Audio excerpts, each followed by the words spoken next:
The FM radio of EDES Broadcast Group Incorporated. This is Kalahi DWXR 101.7 FM. Proud member of KBP. Kapisanan ng mga broadcaster ng Pilipinas. Disclaimer, ang mga pahayag, komento, pananaw o opinyon ng anchor at mga panauhin sa programang ito ay hindi opisyal o personal na pahayag, pananaw o opinyon ng DWXR 101.7 FM at sa management and staff ng himpilang ito. Disclaimer. The views and opinions expressed in this program are those of the speakers and do not necessarily reflect the views or positions of DWXR 101.7 FM management and staff. Narito na ang makabagong uri ng balitaan at talakayan sa radyo. Balita at talakayan. Balita at talakayan. Hihimay ng mga isya, talakay ng mga maiinit na usapin. Maglalahad. Punto por punto. Balita at talakayan. Tambalan. Sandy Soriano at Dom Lago. Alas 12 ng tanghali. Lunes, Miyerkules at Biyernes, kasabay ng inyong tanghalian. Balita at talakayan dito lang sa himpilan ng DWXR 101.7 Kalahi mo FM. Balita at talakayan. Yes, magandang araw po at mapagpalang araw sa lahat po ng nakikinig at sumusubaybay sa programang Balita at Talakayan. At syempre, mapapakinggan nyo po ang programang Balita at Talakayan dito lang po sa 101.7 Kalahi FM. Meron din po kaming live sa Facebook. Hanapin nyo lang po yung Facebook page ng Kalahi 101.7. At meron din po kami sa YouTube. Siyempre, bago tayo magtuloy-tuloy, ay pakilala muna natin yung aking kapartner. Yes, magandang tanghali ho sa sumusubaybay at mga suki nating tagapakinig sa ating palatuntunang Balita at Talakayan. Ayun, medyo mukhang tapos na talaga ang El Nino, partner. Kaya lang talagang napakainit pa rin. Kahapon ay nasa Puerto Galera tayo, ay sobrang init. Pagdating naman natin dito, medyo umaambon at ngayon makulimlim. Kaya pinag-iingat din natin yung ating mga motorista. Dahil medyo madulas po ang karsada pagka ganyan, medyo basa-basa. Konting ingat lang po. Sabi nga nila, pag basa-basa, madulas talaga. Oo. Wag yung wag ko yung maduming isip. Talagang kailangan ng konting pag-iingat. Meron tayong mga meron tayong mga paalaala diyan sa mga kalsada. When wet, slippery, di ba? Slippery, okay. Medyo makulimlim pero naambon paminsan-minsan yung ating panahon. Huwag kalimutang magdala ng mga pananggalang sa ulan, yung mga payong ninyo. Mukhang ito'y nag-uumpisa na. Yung tag-ulan at kanina nakita ko doon sa Facebook page ni ating kinatawan, Congressman Arnan Panaligan. Mukhang wala yatang holiday itong ating si Congressman. Walang pinipiling araw, basta kanina nakita natin binibisita yata yung mga project diya sa Kailugan, sa Nauhan. At syempre particular yung mga yung mga protection dike na tapos na. Tama. Bago tayo pumalaot kasamang Sandy, panawagan ho at imbitasyon sa mga kababayan nating nanonood at nakikinig. Mamaya hong hapon, merong laro ngayon ng yung International Basketball Tournament na hosted by Municipality of Pola. Ito hong International ASEAN Basketball Tournament. Ang maglalaban yata mamayang hapon ay Pilipinas at saka China, kung hindi ako nagkakamali. Diyan sa tawag dito sa nang tawag dito yung gymnasium diyan sa Nauhan. Hindi dito sa yung sa Calapan City. Diyan sa Calapan City. Ito yung isa sa mga proyekto ni sentrong pangkabataan. Oo, dyan sa, sa provincial government. Dyan sa may C5, Santa Isabel. C5, alas 4 yata ng hapon ang start. Ayun, libre po yan, ha? Walang bayad, ha? Maswerte yung mga taga-Kalapan na mahilig sa basketball, ha? Makakapanood sila nung parang international game na rin ito, eh. International game yata ito. International talaga. At saka ito'y sa inisyatiba ng ating kalanggalang Mayora Ina Cruz, diyan sa Pola. Napakasipag talaga nitong si Mayor. Alam mo, kung titingnan natin, napaka hirap ang magiging host ng mga international games katulad niyan. Pero napakalit ng bayan ng Pola, ha. Diyan natin nakikita yung galing at diskarte ni Mayor Ina Alegre.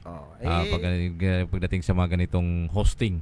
Napatunayan na naman, partner yan, ha. 'Di ba? Ilang trahedya na yung dumaan diyan sa sa Pola, ha? Yung COVID, yung oil spill. Pero na-manage ito ng maayos nung mayora ng Pola. At saka isa sila sa may pinakamabilis na aksyon pagdating dun sa, di ba, yung mga kababayan nating tinamaan ng African Swine Fever, yung kanilang negosyo, yung paghahayupan, yung pagbababuyan. Di ba? Nagdeklara agad ng state of calamity yung bayan ng Pola. At sa awa ng Diyos, napagbigyan agad ng ayuda, pondo doon sa mga kababayan nating tinamaan ng ESF, particular yung mga magsasaka natin. At saka partner, itong si Mayora Ina, may pagmamahal din to sa ating kalikasan, eh. Kung natatandaan mo, yung naging issue noon, malaking issue noon, diyan sa provincial government, yung paghahakot ng mga armor rack, ay hindi rin siya pumapayag dito sa paghahakot ng mga armor rack, lalong-lalo sa Pola. Nakita ko yung gaganda ng formation ng bato diyan nasa bundok.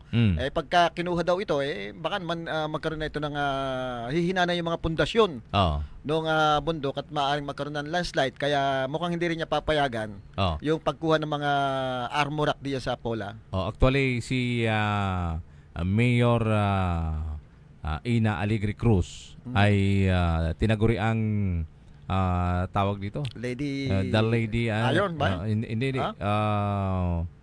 may Iron Lady ba? Parang ganoon. Parang ganoon. Para bang kasi nga makita mo talagang pagka yung palaban. 'Di ba nung kasagsagan ng oil spill, medyo nababagalan siya do sa action ng provincial government dahil hindi yata mabagal mag-file. Kaya mismo personal na nag-file ng kaso laban dito sa grupo ng may gawa ng oil spill, yung paglubog ng barko. Yung barkong tawag doon, yung pangalan nito. Yung hanggang ngayon, partner, mukhang taliwas din doon sa pahayag ng provincial government na dineklara kasi itong tapos na yung problema dyan sa oil spill. Pero mukhang ang sinasabi ni Mayora ay hindi sila pumapayag na tapos na, dahil hanggang ngayon may nakikita pang pailang-ilang oil, yung sinasabing tartar ba yung tartar. Tsaka kinumpirma ho yan ng Philippine Coast Guard. Philippine Coast Guard nung nagkaraang press conference doon sa kapihan ng Bagong Lipunan, di ba? Kapihan sa bagong sa bagong bagong tawag dito? Bagong kapya sa Bagong Pilipinas. Bagong Pilipinas. Yan, parang Bagong Lipunan kasi yun, kinopya doon sa kanyang ama. Yun na rin naman, partner, yun. Kasi yung kanyang ama may project nun, yung Bagong Lipunan, KBL. KBL. Ito naman, Kilusan ng Bagong Lipunan. Ito naman yung kapihan sa Bagong Pilipinas. Di ba meron pa silang ginawang parang preamble yung kanta ba? Na ganun din, meron din sila noon, di ba, na kinakanta noon. Kaya kinumpirma ho yan ng Philippine Coast Guard na talagang meron pa. Meron pang mga oil spill na nakikita diyan, pangilan-ngilan sa bayan ng Pola. Dahil hindi pa naman daw talaga tapos hindi pa na sanction lahat yung langis doon sa lumubog na barko. Mukhang may lalabas pa. Merong lumalabas pa. Ang nakakapagtaka, partner, bakit parang minamadali natapusin? Mukhang hindi lang naman diyan may natagpon sa Pola. Mabot yata ito hanggang Silunay. Yung sinasabing mga tarbol na nakita diyan. Pero kasi dumaan sa test yung dagat, safe na siya. Safe na. Napangisdaan. Pero yung pangilan-ngilan kasi, Kailangan aksyonan yan kasi yung tinitingnan ho natin dyan yung epekto doon sa mga mangingisda natin.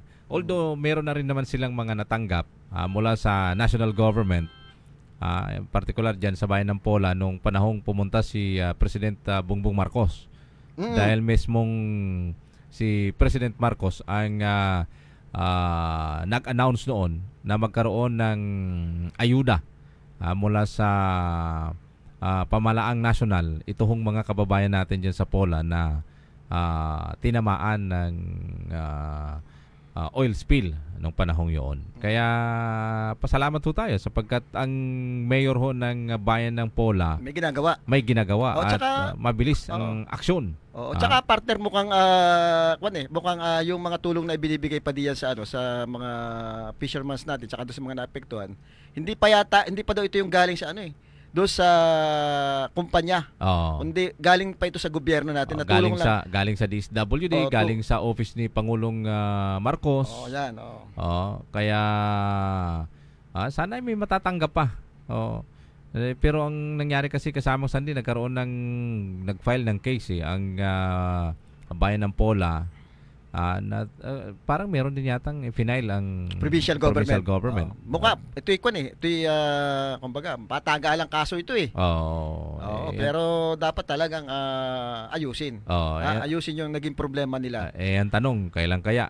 Ang problema dito partner, parang mukhang yung yung may-ari nung langis nasakay nung barko ay identified na hindi natin alam.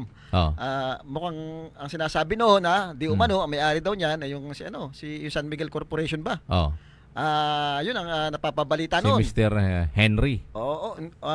Hindi ko alam basta yan daw ay syempre yung 'di ba yung nabalita rin na nakakontrata diyan sa Airport Bulacan, di umano yung San Miguel Corporation din. Sila rin yata yung pwedeng maghakot ng mga armor rack. Armor racks ba o yung dredging? Iba pa partner yung dredging, yung tatambak dun yung buhangin. Na doon daw dadalhin di umano doon sa ginagawang airport diyan, International Airport diyan sa Bulacan. Although nakakatulong biruin mo, kakatulong yung lalawigan ng Oriental Mindoro sakali na magkaroon ng International Airport at itong tinatawag kasi nila artificial artificial island, 'di ba? Dahil tawag diyan reclamation kasi yan ang problema partner ay katulad ng sinasabi ko sa bawat infrastruktura na ginagawa ng ginagawa hindi naman talaga mismo yung kabuuan ng ating mga kababayang mahihirap ang nakikinabang diyan. Ang nakikinabang diyan yung mga negosyante, yung mga kontraktor, yung mga gagamit ng mga pasilidad na yun. Mga mahihirap naman, hindi naman gagamit ng ganung pasilidad na kumbaga, hindi ganun kalaki yung pakinabang nila sa mga infrastrukturang pinagagawa. Kasi sa bawat infrastruktura, may pera.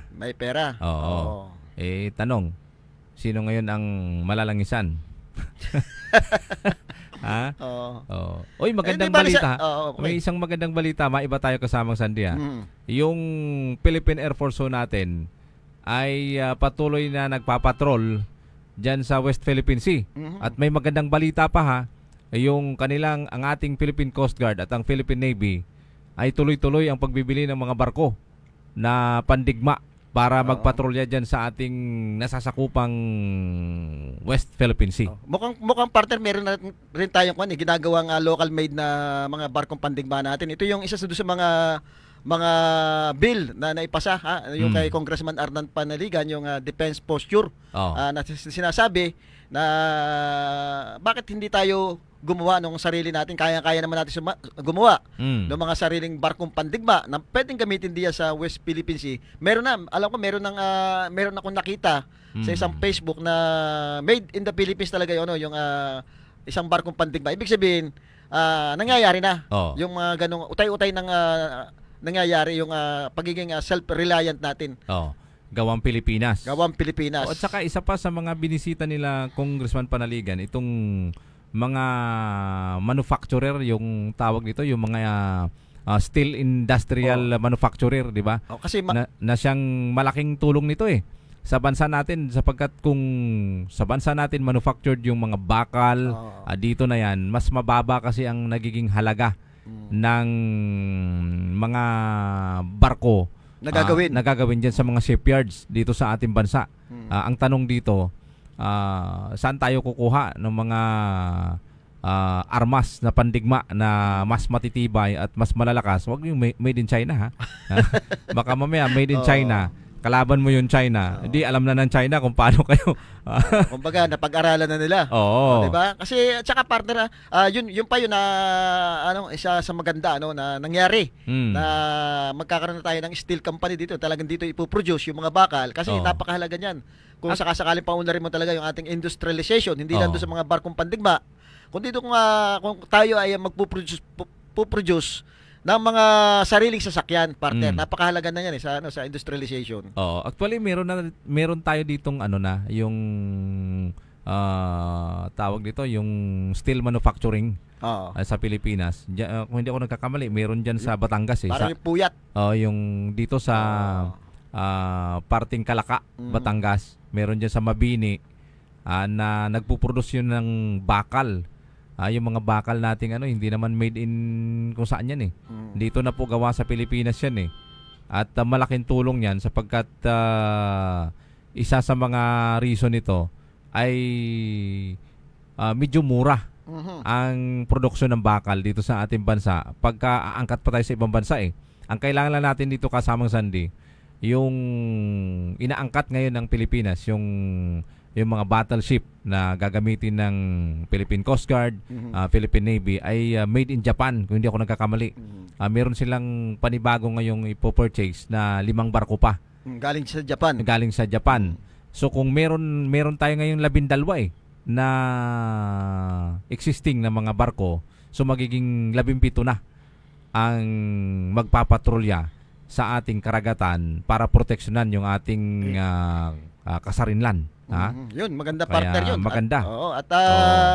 Alam mo yung sa Korea nung una, ang ginagawa nila ng Korea kaya nakapag-produce ng mga sasakyan yan. Umu-order din naman sila ng sasakyan sa ibang bansa. At kinakatay-katay nila ito, tinitingnan, pinapag-aralan. Sa kanilang minomodify do sa kanilang bansa, sariling sasakyan.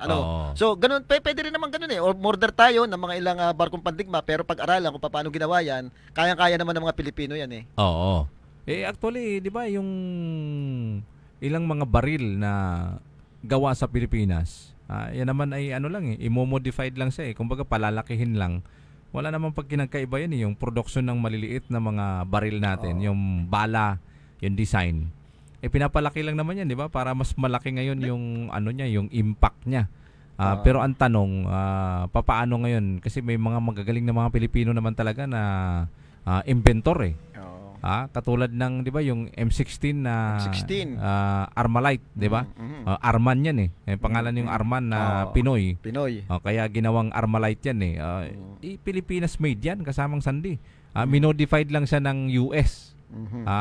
Kaya naging maganda at alam mo, isa ito sa mga sa mga top seller.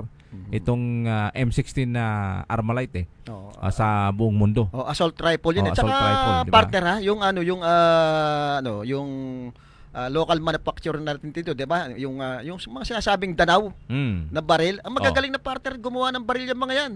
At kung tinatawanan man ito nung una, baka ngayon pulido na ito at medyo magaganda na yung gawa nila. Ang problema, hindi natin alam kung may mga lisensya ba ito para gumawa ng mga armas. Ang masama nito kasamang Sandy, meron tayong mga magagaling na gumagawa ng baril, nagre-repair ng baril, napatago-tago sila dahil hindi sila sinusuportahan ng gobyerno para tulad sa ibang bansa na pag meron kang talent, meron kang expertise sa paggawa ng mga ganitong klaseng armas, kinukuha ka kaagad ng gobyerno para suportahan para mag-manufacture. Para sariling atin. Para sariling atin. Nangyayari dito sa atin, kaya itong mga magagaling nito patago-tago, kaya tinawag silang underground Danau nakahukay sa ilalim ng lupa, nandun sila gumagawa para hindi sila basta-basta ma-detect nung mga ng mga kapulisan natin or sino man na humahunting doon sa mga gumagawa ng illegal na baril. Pero sa ibang bansa dapat ito yung ginagawa ng gobyerno natin Kunin yung mga yan, suportahan, budgetan. Para maging legal ngayon, maging patent ngayon sa ating bansa yung mga ganitong uri ng baril na ginagawa ng mga magagaling natin mga kababayan, di ba? Ano yan isa yan sa mga makakatulong sa atin para ma-improve pa yung ating mga armas. Hindi, tsaka magkakaroon ng trabaho yung ating mga kababayan at makakapag-export tayo ng mga gawang Pilipinas. Nangyayari nga katulad sinabi mo, pag walang suporta yan, nakukuha pa ng ibang bansa yung talent. Kasi mas malaki yung binibigay nilang kumbaga, hindi ayaw naman ako suportahan ng gobyerno natin. Pupunta ako sa ibang bansa na pwedeng mapakinabangan yung mga invention ko. So ganun para kasi ang partner, para yung kultura natin na lahat na lang yata ay ini-import, ini-import natin yung pangangailangan natin. Kasi I think kasi may pera yata sa importation Kaya kahit yung may mga talent na kababayan natin ay hindi nabibigyan ng pagkakataon, hindi nasusuportahan. Ayun ang gusto mangyari ngayon nung doon sa mga hearing. Kita natin si Congressman Arnel Panaligan, yung self-reliant, paunlarin natin yung sariling atin. Actually, isa yan, kaya nababanggit ko yung kasama Sandy, yung isa sa mga pinsan ko. Isa sa mga magaling gumawa ng baril yun Dahil nakita ko yung mga gawa niya noon. Kita mo yung yung shotgun, yung automatic shotgun na meron siyang magazine, di ba? Ay samantala noon yung shotgun natin, yung di ganun lang, yung di haplos na nandun niloload. Double zero tawag yun Yung kalat yung yung samantala yung nagagawa nung pinsan ko dati kasama Sandy, di magazine. Kung ano yung itsura ng M16, ganun ang design niya. Automatic yun.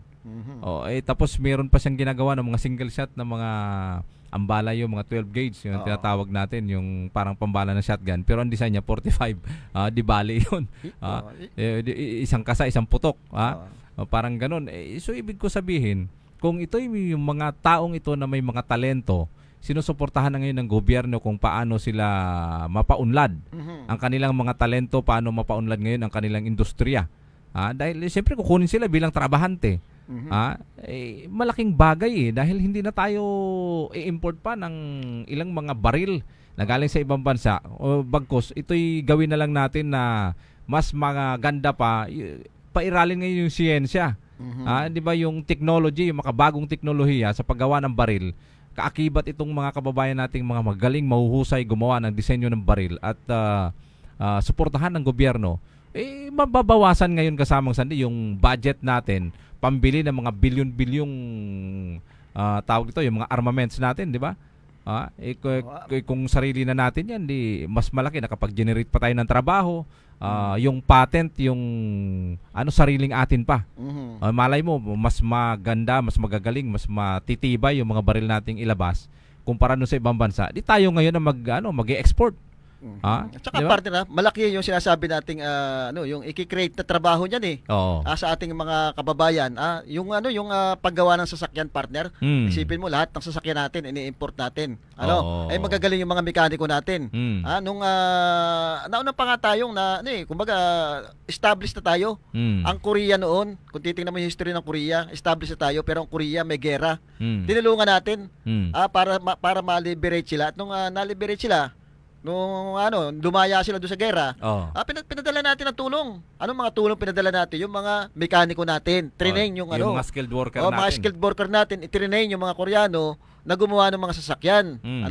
Ang problema, partner, nung na-train sila, nung natuto sila yung nakapaggawa ng mga Kia. Kasi suportado sila ng gobyerno lahat ibinuo sa kanila yung suporta. Sila yung nakapag-produce ng mga Hyundai, di ba? Yung mga nung una hindi naman magagandang klase pa yung sasakyan niya, sasakyan ng Korea, pero ngayon class na rin yung mga sasakyan nila. Tayo parte palibasa yung magagaling nating mekaniko na bumalik ay hindi naman lang nasuportahan ng gobyerno yung kanilang mga skilled kung sa atin nasuportahan niya, talaga nag-focus doon sa pagiging self-reliant yung pagiging sa atin lahat gagawin. Isipin mo yung mga sasakyan na napakarami sa gobyerno pa lamang. Ang dami ng sasakyan diyan na ginagamit. Di lahat siguro may trabaho. May trabaho lahat yung ating mga kababayan.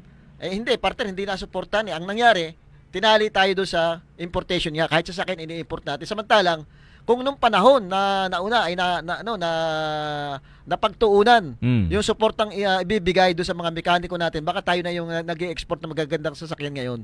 Tsaka dapat tayo nag-i-enjoy lahat. May sasakyan tayo ngayon, mura, mas mura. Kung mayroon tayong sariling production, di ba? Matatandaan mo yung nabalita noon na isa sa mga magaling na mekaniko na yung makina ay kayang paandarin sa pamamagitan ng tubig yung pinakagatong niya. Di ba?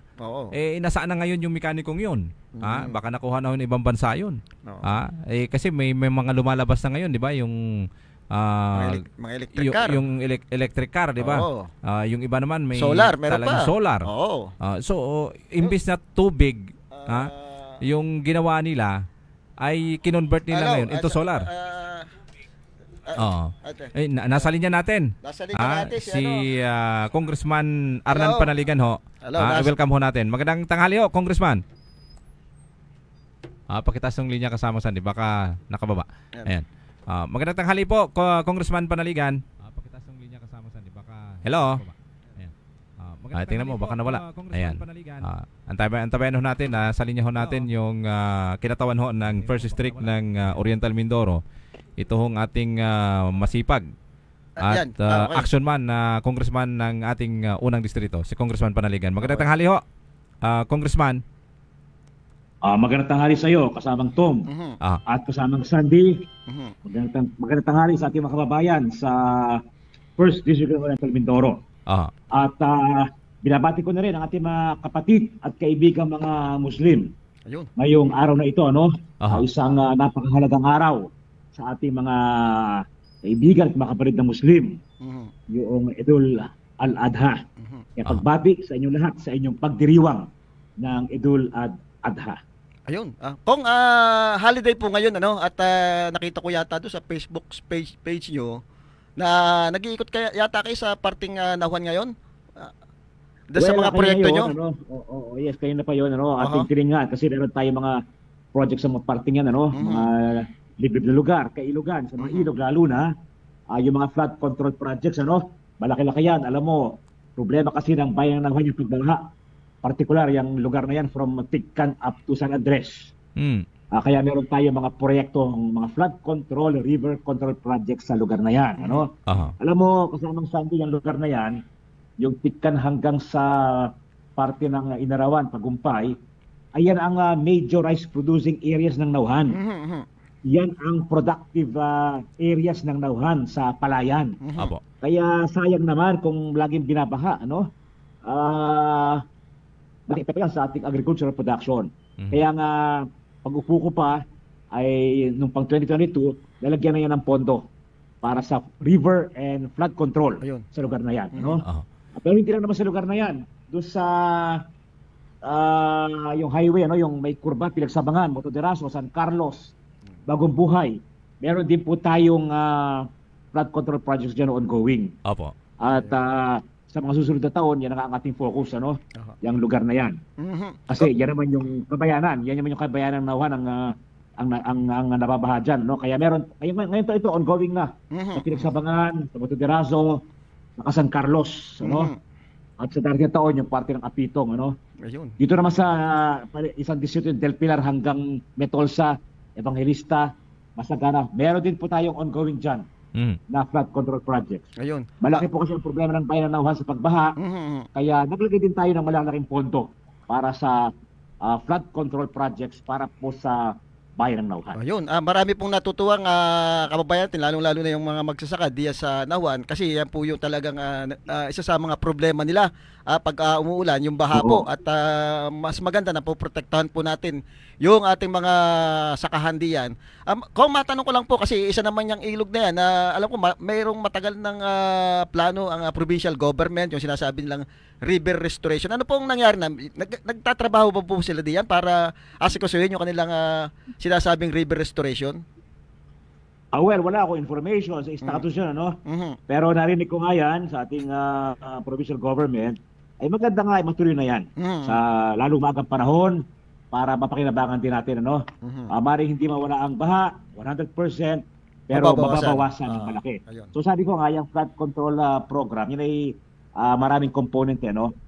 Isa dyan, yung ating ginagawa na construction ng mga malalaking mga dike, mga road type, talagang hindi yan basta mabubutas, hindi yan basta mabubulwang, malalaking dike yan. At kita nyo, yung pinost ko sa FB no isang araw sa Barangay Inarawan ay matitibay talaga yung mga disenyo niyan. Hindi katulad dati na mga earth dike lang, lupa lang, o iba naman gabyon lang.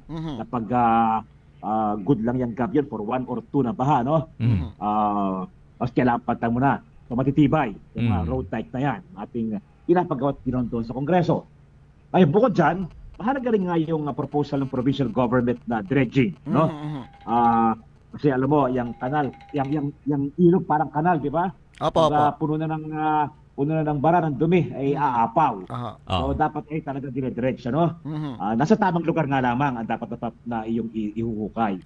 So hindi ako pwede magbigay ng status update diyan sapagkat proyekto po yan ng provincial government. Maganda ay ating i-follow up sa kanila. Ang isa pang component na mahalaga siyempre, yung reforestation. Yung wag natin, kahit tayo magpagawa ng maraming dike sa baba, at tayo mag-dredge, kung yung ating bundok naman ay nakakalbo, ay wala rin sa isa yan. At babaha pa rin ng delubyo, no? Mawawasak yung ating ginawa mga dike. Kaya mahalaga rin talaga yung ma-preserve ang ating mga kabundukan. So far naman, di ba, nalabanan natin yung mina nung nakarang panahon. Hindi natuloy pag-mina nung malalaking foreign companies, ano?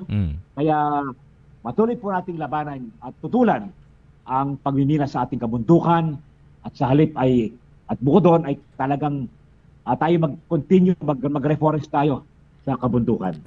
Kung yung sistema na ginagawa ng mga dike na ito, di ba ito po yung proyekto ng DPWH through your office. Ano po ba ito? Dugtong-dugtong siya or may mga portions lang talaga na pinriority dahil ito yung mga portions na inaapawan ng tubig? Kailangan tuloy-tuloy yan, ano? Mula doon sa paanan ng bundok, papagod sa mga ating mga ilog dito sa baba, ano? Yes po. Pero siyempre, dahil nga sa laki ng pondo kailangan, phase by phase. Kaya hopefully, taon-taon, malagyan natin ng malaking pondo hanggang sa mapagdugsong-dugsong yan. At nang matapos. Kasi hindi man pwedeng may mga gap, di ba? Yes, so, papasok ang tubig. So, yan naman yan ay tatapusin natin. Magkano tayo congressman. Tatapusin natin mga proyektong yan. At na magkadugsong-dugsong yung mga yan. Nakakatuwa po sapagkat yung priority ninyo, yung ating mga kababayan na mga magsasaka para proteksyonan ang kanilang mga sinasaka. Pero isa itatanong ko sa inyo, kumusta po kaya yung inyong final na revision doon po sa Rice Tarification Act sapagkat balita ko po mukhang papasa din ito sa Senado. Well, pinasa namin yan bago nag-adjourn ang Kongreso noong Mayo. Ay pinasa yan. House Bill number 10381 kung saan ang inyong lingkod ay isa sa mga principal sponsors. At kung matandaan ninyo, yan ay isa sa mga pangako ko na kinakampanya noong 2022. Sabi ko, pag ako'y nahalal bilang congressman, ako'y tatayo sa Kongreso bilang kinatawan na mga magkasaka, magbubukid ng Oriental Mindoro. At isa sa ating susulong ay yung pagrevisa at pag-amyenda ng original na Rice Tarification Law na ipinasa ng Kongreso noong 2018. Yes po. Kasi bagamat maganda ang layo ng Rice Tarification Law para magkaroon ng sapat na supply ng bigas at bumaba ang presyo ng bigas, nakita natin ito inimplementa, hindi naging maganda o hindi naging kaaya-aya ang resulta. Bakit? Ano naging resulta? Ay bumagsak ang presyo ng palay. No, dati 23 pesos naging 13 pesos, naging 12 pesos lang. So nalugi ang farmers. Pangalawa, hindi naman bumaba ng malaki ang presyo ng bigas. Pareho pa rin. Pangatlo, ay sa halip na ma-promote dagdagan ang local production ng bigas, nabawasan pa ang local production ng bigas kasi parang umasa tayo sa importation. So, yan ang ating pangako. At pagkalipas po ng 2 taon natin panunungkulan bilang congressman, tinupad natin ang pangakong yan. Kaya nga, isa tayo sa nag-sponsor ng bill sa Kamara na inaamyenda ang batas na yan, ating kinokorek yung mga pagkakamali, ating pinupunan yung ating nakitang kakulangan. papaliwanag ko maya-maya yun, ano? Opo. So, ito yung naipasa na ng Kamara at nasa Senado na. So sana pagbalik ng Congress sa July 22, sana naman ito ay maging priority ng Senado at ipasa nila sapagkat kailangan maamyenda ang batas na ito para matugunan yung mga pagkakamali at pagkukulang noong original na rice tariffication law. Ayun. Kung isa sa programa po nyo ay para pa rin po doon sa mga ating mga magsasaka, yung pong farm to market road at para napakalaga po nito para sa kanya, para may labas at may pasok nila, yung pangangailangan nila. Alin-alin na po yung mga naging proyekto nyo dito sa ating sa ating unang distrito? Saang mga lugar na po yung mga farm to market road na yan? Okay. Babalik ako muna yung sa rice tariffication. Sige, yung mga okay. Yung mga amyenda, no? Okay, ano yung ating ginawang amyenda? Unang-una ay pinalawak natin ang pwedeng pondohan ng tinatawag na RCEF, yung Rice Competitiveness Enhancement Fund, RCEF. Yes po. Doon kasi sa original na rice tariffication law, ang marilang pondohan ng RCEF ay yung binhi, yung credit or pautang, yung farm mechanization, yung pagbili ng mahagi ng mga traktora, harvester, mga makinarya, at saka yung extension, yung training. So 4 lang. So doon po sa ating panukalang proposal, ating panukalang batas na na-approve na ng Kamara, pinalawak natin ang pwedeng pondohan ng RCEF. Kasi malaking pera yung RCEF eh. Yes, Number 1, yung post-harvest facilities. Okay? Pwede nang gamitin ang RCEF para makapagpagawa ang DA, ang Department of Agriculture, na mga warehouses, mga rice mill para sa mga magsasaka, mga storage facilities para sa mga gamit. No? For example, yung traktor at saka harvester. Yan ay pinondohan ng RCEF. Kaya lamang, hindi maibigay sa farmer kasi hindi kaya ng farmer na magpagawa ng mga bahay niyan, yung parang grahe. Kasi hindi naman pwede nakabilat sa araw at saka ulan yung mga makinarya niyan. So magandang balita, hindi na kailangan mag-counterpart ang mga farmers nung lalagyan, nung storage ng mga makinarya yan. Popondahan na rin po ng RCEF yan. Pangalawa, yung fertilizer, kasama rin po yan sa pwedeng pondohan ng RCEF. Alam nyo, nagkaroon tayo ng problema isang taon. Sumipa ng mataas yung pondo. Sumipa ng mataas yung presyo ng fertilizer. Yes, so, kasama na rin po yung fertilizer sa pwedeng pondohan ng RCEF. Isa pa, yung programa para sa soil health management. Kahit magbigay ka ng binhi, magbigay ka ng fertilizer, kung yun namang lupa ay inaalagaan, kulang sa nutrients, wala rin. So, isinama na rin po yan sa pwedeng pondohan ng RCEF para mapaayos yung lupa, yung soil health management. Isa pa pong pinondohan ng ating amendment, yung solar-powered irrigation. Again, kung kahit may binhi ka, kahit may fertilizer ka, kahit may traktora ka, kung walang tubig, wala rin. So, kasama rin po yan sa pupondohan yung solar-powered irrigation system at saka yung mga small and communal irrigation systems. Kasama na po yan sa maring pondohan ng RCEF. Kaya talagang napaganda, napaganda yung mga panukala natin. Ngayon, doon naman sa panig ng supply, ano ang pagbabago na ating ginawa sa batas na ito. Alam nyo, ibinabalik natin ang kapangyarihan ng NFA na mag-regulate, mag-license, mag-inspect ng mga warehouses at magbenta ng murang bigas kung merong kakulangan or shortage ng bigas o di kaya kung merong labis na pagtaas ng presyo ng bigas. Bakit mahalaga yan? Unang-una, inalisan ng kapangyarihan ng NFA na magbenta ng bigas, mag-import ng bigas dahil nga sa rice tariffication law. So, at tanging yung mga private lamang na importer at saka trader ang maaari mag-import ng bigas at magbenta ng bigas. Ano nangyari? Alam mo, yung mga yan parang kartel di ba? Dinilikta ang presyo ng bigas. So kahit na dagsa ang ating imported na bigas, ang taas pa rin ng bigas. Dapat pag maraming dumating na imported na bigas, dapat bagsak ang presyo ng bigas sa palengke. Ano nangyari? 55 pesos, 60 pesos, 62 pesos. Kasi nga, ay yung mga importer at trader, sinamantala yung kanilang kapangyarihan mag-import at magbenta ng bigas. Ngayon, walang magawang NFA. Hindi siya makapagbenta ng bigas. Kasi nga, bawal sa rice tariffication law. So, kailangan para makontra ang mga kartel na yan, para makontra yung mga importer na magdikta ng presyo ng bigas. Kung tataas ang presyo ng bigas, pwedeng pumasok ang NFA. Pwedeng makialam ang NFA, pwedeng maglabas ang NFA ng sariling bigas nito at ibenta ito sa mas murang halaga. So in other words, babanggain sa batas na ito ating panukala, pwedeng banggain ng gobyerno, pwedeng banggain ng DA yung mga kartel.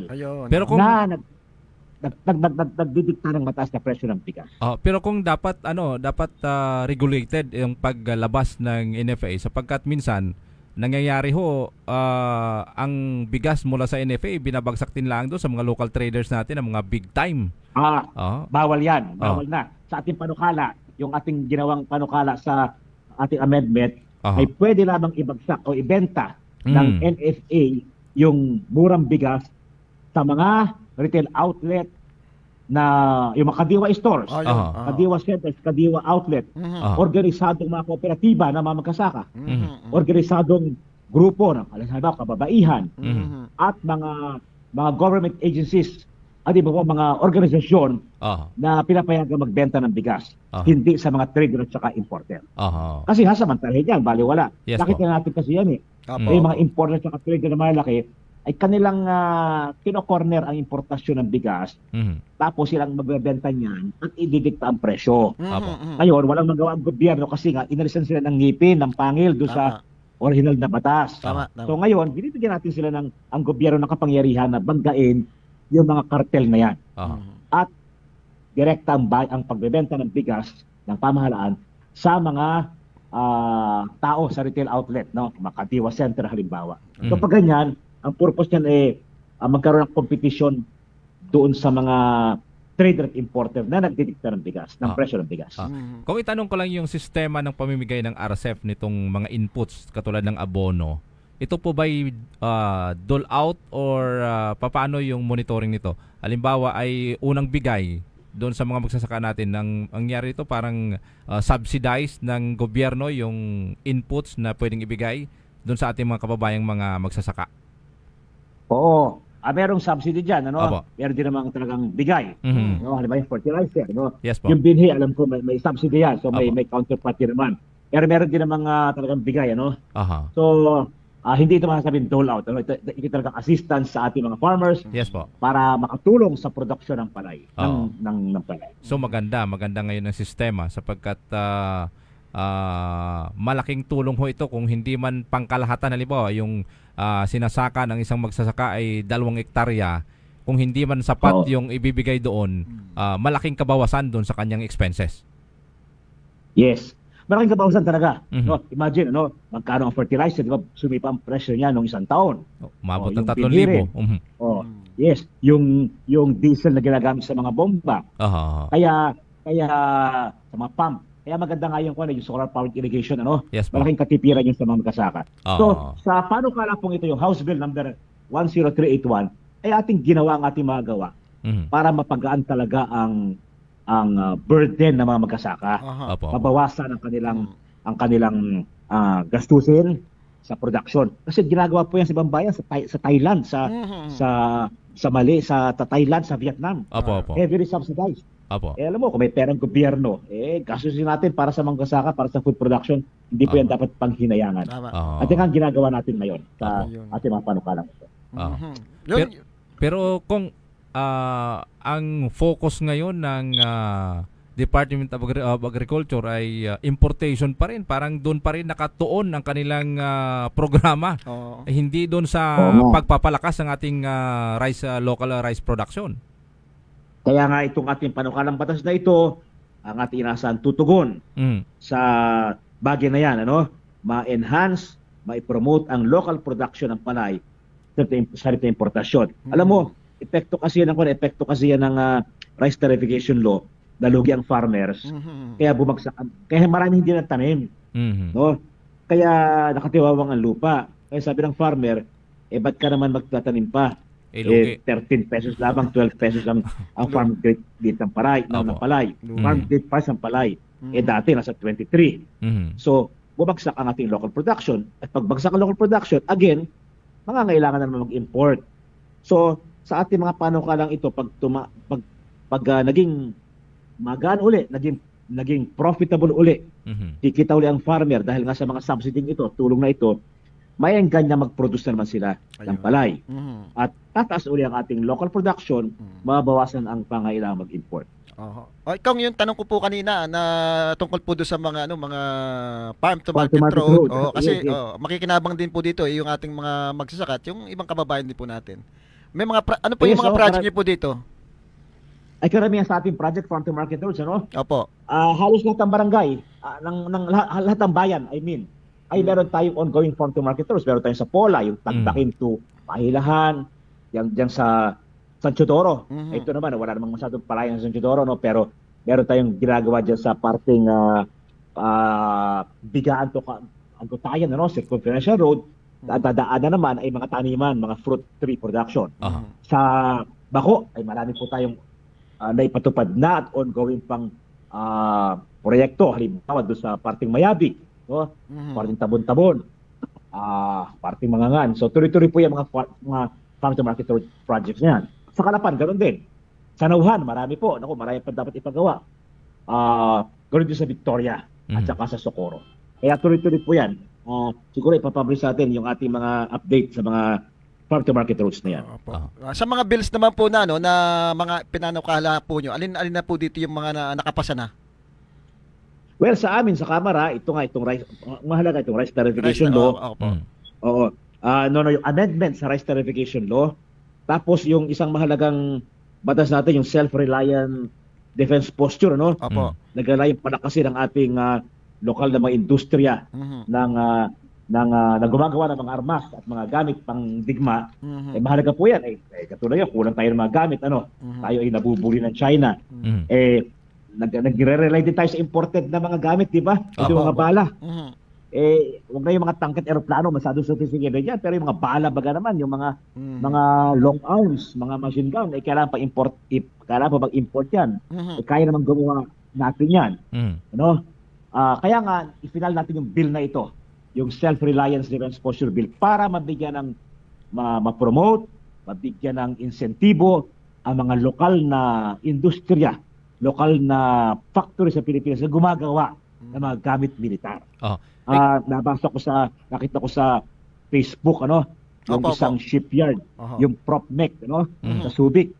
Gumagawa sila ng mga maliit na mga barko, mga patrol boat na maliit. Ang tawag multipurpose attack craft. Ito hindi ito pang South China Sea, hindi ito pang West Philippine Sea. Pero mahalaga rin kasi ito yung mga ganitong maliliit na barko, patrol boat ito sa mga internal waters natin, sa mga baybaying dagat na maaaring mapasok din ang mga kalaban, ang terorista, mga smuggler, mga drug dealer, mga iba pang kriminal. At saka kaya mahalaga rin yung mga ganung barko na maliliit, maliit man yan, may purpose yan para sa mga karagatan natin na malapit sa baybayin. At saka gumagawa pala meron palang ganung kumpanyang Pilipino, yung PropMech. 12 ng patrol boat ang nagawa nila. So, kailangang suportahan ng mga yan, di ba? So, ano ang magandang may dudulot niyan? Unang-una ay magkakaroon ng dagdag na gamit ang ating Navy, dagdag na barko para magpatrolya sa ating karagatan. At pangalawa, trabaho at kita sa mga kababayan natin. Industriya. At saka mas mura kung kumpara natin doon sa nabibili natin sa Japan, sa ibang bansa. Sapagkat ito'y magandang magamit, particular dito sa ating isla. Dahil marami hong mga nag-illegal fishing dito mga taga-ibang bansa rin. Totoo yun. Totoo yun. At saka, pwede pa mag-export tayo ng ganyan mga maliit na patrol boat. Kikita pa tayo. Diba? So yan ang purpose kung bakit nagpa tayo ng bill ngayon. Nasa Senado na yan. Sana, pagbalik ng Kongreso sa July, isa yan sa maging priority ng Senado. May itatanong ko lang kung sapagkat maganda itong bill ninyo sa sa pagpapalakas ng ating sandatahang lakas. Meron po ba kayong mga patawag doon sapagkat kung mapapansin ninyo, matatandaan ho ninyo kung yung underground na gumagawa ng mga baril diyan sa Cebu, meron po ba kang consultation na ginawa yung ating Kongreso sapagkat magagaling din ho gumawa itong mga to para matulungan sila ng gobyerno pagdating sa pag-improve ng ating mga armas? Kasama yon sa makikinabang, yung mga gumagawa dyan ng mga Batag na Paltik ba yun? Yung Danau, yung sinasabi nila. Kaya nga. Hindi ko alam kung yan ay ongoing pa, no? Siyempre, dahil may kit ang patakan ng gobyerno sa mga illegal na mga ganyan. Opo. Pero yan ay pruweba na ang Pilipino ay may kakayahan. Opo. At kaalaman na gumawa ng mga armas para ipagtanggol ang sariling bansa. Na hindi kailangan bumili sa ibang bansa. So, yan ang makikinabang. Yan ganyang mga tao, ganyang mga manggagawa ang makikinabang doon sa ating defense bill. Yung mga local na producer. Kaya ng Pilipino na gumawa ng sariling armas para ipagtanggol ang sarili. Kailangan lamang ay may sapat na insentibo mula sa gobyerno. Kaya sa matagal na panahon, narito tayo, nag-file tayo ng panukalang batas na yan. Para finally ay magkaroon ng batas na magbibigay insentibo sa local defense industry. Okay. Kung isa sa bill na nilaban nyo dyan sa Kongreso, yung conversion ng ating provincial hospital sa regional hospital. At alam ko pasado na ito sa Kongreso, nasa Senate na po ito. Ano pong update ngayon dito sa bill na ito, kasi matagal na po itong inaantay ng ating mga kababayan. Well, yun nga, medyo nabalam yan kasi nga merong ibang development nangyari, merong counter proposal ang provincial government tungkol sa bagay na yan. So pagbalik ng Kongreso sa Hulyo ay yan ay ating tatalakayin at makipag-unayan kami sa provincial government kung ano ang magandang paraan dito para ma-resolve ang bagay na ito. No, isang linggo nakita ko sa Facebook isang balita, nagkaroon ng groundbreaking sa Bicol, yung Bicol Regional Hospital na specialty hospital ito. Kung saan magka-function ito bilang heart center, lung center at cancer treatment center. So naisip ko, okay din yun, mahalaga rin yun. Dahil alam mo, pag may yung cancer, di ba, yung chemotherapy, napunta pa sa Maynila ang mga taga Mindoro para magpa-chemo, magpagamot. Yung mga magpapa-opera sa puso, angioplasty, heart bypass, kailangan pa lumos ng Maynila sa Philippine Heart Center. So naisip ko, okay din yung merong regional specialty hospital sa atin dito, sa Mindoro. Kaya isa yan sa ating isusulong sa darating ng panahon. Okay, Kung last question na po siguro ito, pwede pong pakisagot kahit papyaw lang po, kasi alam ko kayo nagpagawa nung ating bagong City Hall at napakaganda po nito. Pero hindi ko alam kung nabalitaan nyo na yung mukhang may tatayo mga building do sa open air, yung sinasabi nating ventilation, additional structure. Ano pong komento nyo dito? Kahit papya lang po. Well, ayoko naman magkomento. Alam mo naman, bawat sabihin ko, mabupolitika yan. Dahil una-una, ay ako ang nagpagawa ng City Hall na yan.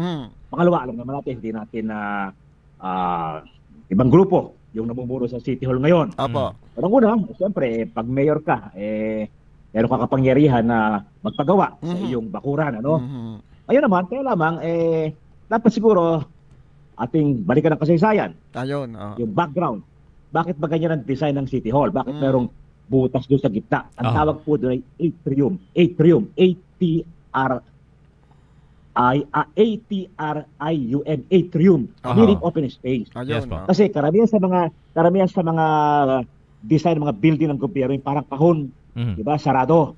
So, ang ibang mga disenyo ng ginagawa ng mga arkitekto, merong open space sa gitna.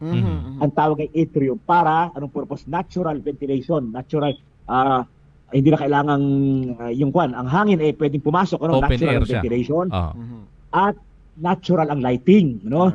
Natural lighting. Kaya pag yung ibang building ng gobyerno, kahit araw, umaga, tanghali, kailangan may ilaw sa koridor. Kasi madilim, kasi sarado. So, ang design ng City Hall na yan, pag-araw, mula pagpasok ng empleyado sa umaga hanggang pag-uwi sa hapon, hindi kailangan buksan ng ilaw sa koridor. Kasi ay may natural may natural lighting. So yun po ang purpose ng atrium. Pangalawa, bakit may garon? Yun ay parang nagsisilbing pinaka-public space or public square, parang public plaza sa loob ng City Hall. So sa lugar na yon, ginagawa ang ilang mga activities. Pag merong mga Christmas party, pag merong mga recognition ceremonies, pag merong pagkilala sa mga empleyado halimbawa, pag merong may mga event, okay, nandun pa, pag merong awarding kami, awarding ng cheque, awarding ng mga kung ano-anong mga trophy or pagkilala sa iba't ibang mga tao at sektor, doon namin ginagawa sa open space na yun. So parang yan ay parang yan ay public square o public plaza sa loob ng isang building. Ayun. Yun ang purpose niyan. Parang green and open space. So yun ang reason. Ngayon, doon ko na, bahala na yung ibang nakikinig na gumawa na kanilang konklusyon. Napakaganda po ng paliwanag. Papabaya ko ng Sangguniang ang panlungsod dyan dahil alam ko meron silang resolution ng 2019 na hinihiling, parang dinedeklara na heritage site yung lugar na yun. So, pinaliwanag ko lamang kung bakit ganoon ang design. Tama po, tama. So bilang isang dating punong bayan at ngayon po bilang isang abogado naman, di ba po dapat bago natin galawin yung isang istruktura ay meron tayong gawing pagkonsulta o pagsangguni doon sa dating gumuhit at gumawa ng isang disenyo ng naturang building? Well, sana nga siguro yung arkitekto na gumawa niyan ay nandiyan pa, buhay na buhay pa. Siguro ay maganda nga ikinonsulta. At saka yung may association ng mga architects yung United Architects Association, sana yun ang kinonsulta nila. Okay. Kong, huling pananalita po para sa ating mga kababayan. Well, magkaisa po magtulungan, makakasa kayo na tayo patuloy maglilingkod. Bagamat tayo po ay naka-adjourn ng Kongreso, ay tayo po ay nag-iikot. Galing nga tayo sa Nauhan at ating tiningnan yung malayong lugar, liblib na lugar, tiningnan natin yung mga ongoing projects natin. So maya-maya siguro, pagka kain ng tanghalian, tayo mag-iikot ulit sa ibang bayan naman para tingnan natin yung ongoing projects. Kaya tayo po ay patuloy na magkaisa, magtulungan at makakasa kayo ng inyong congressman. Nakikita nyo naman sa ating mga updates sa Facebook. Marami po tayong proyekto, na infrastruktura na dinadala sa mga barangay natin, sa bawat bayan. Malalaking proyekto infrastruktura po. Bukod po doon, tayo po aktibo sa Kongreso bilang mambabatas. Nakikita nyo naman yung ating update, tayo aktibo sa committees, aktibo tayo sa plenaryo, sa deliberasyon, at aktibo tayong nakikilahok sa paggawa, pagbalangkas ng mga batas. Sapagkat yan po naman ang trabaho ng isang mambabatas. Hindi po pwede tayong paghanapan sa bagay na yan sapagkat ginagampanan natin ating trabaho bilang mambabatas sa Kongreso. Lagi po naririnig ang tinig natin doon. Ay kung ngayon yata ang opening nung International Basketball Tournament na sponsored ng Municipality of Pola. Andun pa ho ba kayo mamaya sapagkat ito'y isang malaking event dito sa ating lalawigan? Yes. Tingnan natin kung tayo makakabalik ang maaga. Yun may matagal, maraming araw yan. Kaya tayo po ay suporta rin. Tayo po nasuporta sa gawain yan. Okay, maraming salamat po Congressman Arnand Panaligan. Okay. Thank you very much po. Ayun, yun po si Congressman Panaligan at kita nyo naman, holiday po ngayon. Pero patuloy po yung pag-iikot niya sa particular dyan sa bayan ng Nauhan. Sinusupervise yung mga protection dike na pinagagawa at nabanggit nga na may mga lakad pa ngayong hapong ito. Talagang nakikita natin na yung working congressman talaga itong ating kinatawan ng unang distrito. Walang pahinga kahit holiday ay ginagawang talagang ginagawa yung trabaho niya. At saka alam mo naman pagka kinatawan ka kinatawan ka ng iyong distrito kasamang Sandy. Hindi tulad kasi nung mayor ka isang bayan ka lang nakatutok, di ba? Pag naikot mo yung kabuang barangay ng iyong bayan, kampante ka na. Dahil nakikita mo na yung sitwasyon at kung ano pa yung kakulangan na pwedeng itulong. Ngayon napakalaki. Ilang bayan ang sumasakop ngayon ng isang distrito? Parang 6 or 7 na may isa pang syudad na medyo malaki. At saka partner, hindi na ito yung lalo na yung usapin tungkol sa ating mga magsasaka. Ay hindi lang ito usapin ng unang distrito. Hindi lang usapin ng probinsya ng lalawigan ng Oriental Mindoro. Ito pambansang usapin na. At nakikita mo talaga dito yung pagmamahal at talagang pagkalinga ni Congressman Panaligan dito sa ating mga magsasaka, hindi lang dito sa Oriental Mindoro kundi sa kabuuan ng ating bansa. Nakita natin yung rice tariffication law, talaga ang daming benefits na makukuha diyan sa pag-amyenda nila. Ngayon sana maaprobahan ito para mapakinabangan talaga ng ating magsasaka at malimit na yung talagang malawak ang importasyong ginagawa ng ng Department of Agriculture ay napakaganda po talagang hindi lang pang unang distrito pang kabuuan na yung kanyang ginagampanan na tungkulin, partner, pagdating sa ganyan. Binabati muna natin si Sir Michael Dabalos Artesa. Ayan, sabi niya blessed day po Sir Sandy and Sir Tom. Walang hanggang pasasalamat po sa ating minamahal na kinatawan ng unang distrito ng Silangang Mindoro sa Congressman Aguila Project na kasalukuyang ginagawa ang covered court na matatapos na po at 2 story na building, 4 na classroom school building at ng CVHS Senior Campus sa Bayanan 2. Sabi niya, thanks po and God bless po kay Congressman Panaligan. Ayan. Ayun. At medyo wala na tayong napakaganda mga naitanong natin kay Congressman Arnan Panaligan yung iba't ibang mga issue sa mga bills na halos ito yung mga prioridad ng ating mga kababayan, yung mga bills na pinapasok niya. At saka sa tingin yung pangangailangan natin. Sa tingin ko ang susunod na gawin ni Congressman Panaligan ay dahil isa din to sa mga pinangako niya noon, yung pagpapalawig pa ng health card, yung ating tawag dito yung PhilHealth card. Sapagkat medyo maliit kasi ngayon yung yung pondo na nakukuha ng ating mga kababayan na miyembro ng PhilHealth card, yung benepisyo medyo mababa. Dapat kasi pagka premium yung binabayaran mo, premium din yung kapalit, di ba? Kaya sa tingin ko isa ito sa mga prioridad din ni Congressman Panaligan, sapagkat isa din ito sa mga pinangako niya noon na magkaroon ng mas malaki na benepisyo yung ating mga kababayan. Hindi malayo, partner, na trabahuhin niya kasi kahit nga naman dito sa atin sa probinsya talagang isa yan doon sa mga priority niya, yung health ng ating mga kababayan. Kaya nga ito talagang nilaban niya yung conversion ng ating provincial hospital na maging regional.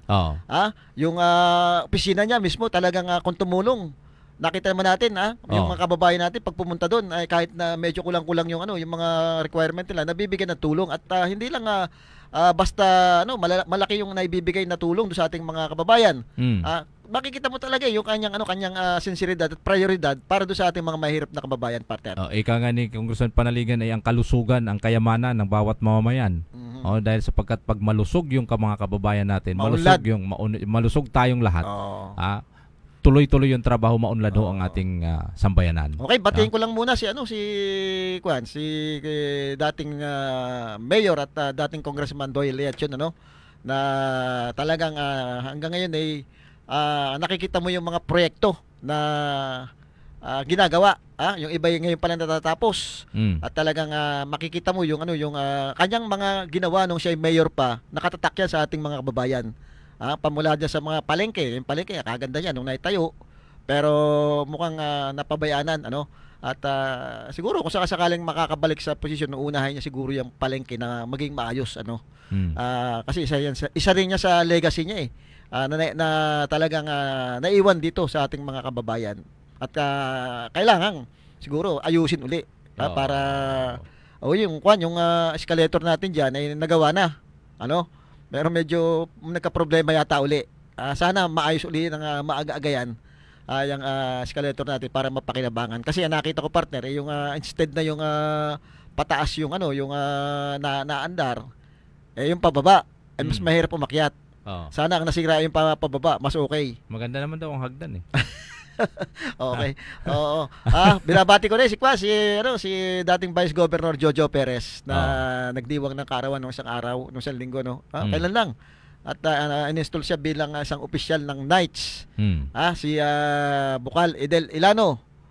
Bukal Josie Neria, Bukal Bong Brokal. Ayan yung makikisig na na talagang bukal na makikita mo na pagdating doon sa mga issue na kinakaharap ng ating lalawigan ay pinapag-aralang mabuti. Bago sila sumang-ayon doon sa dapat sang-ayunan. Sige, partner. Ayan. Wala na kaming oras, mga kaibigan. Hanggang sa susunod na araw ng aming palatuntunang Balita at Talakayan. Tom Lago po, maraming salamat at magandang tanghali sa inyong lahat. Siyempre, Sandy Soriano po ang inyong nakasama. Abangan nyo po yung aming programa sa Miyerkules. Maraming salamat po.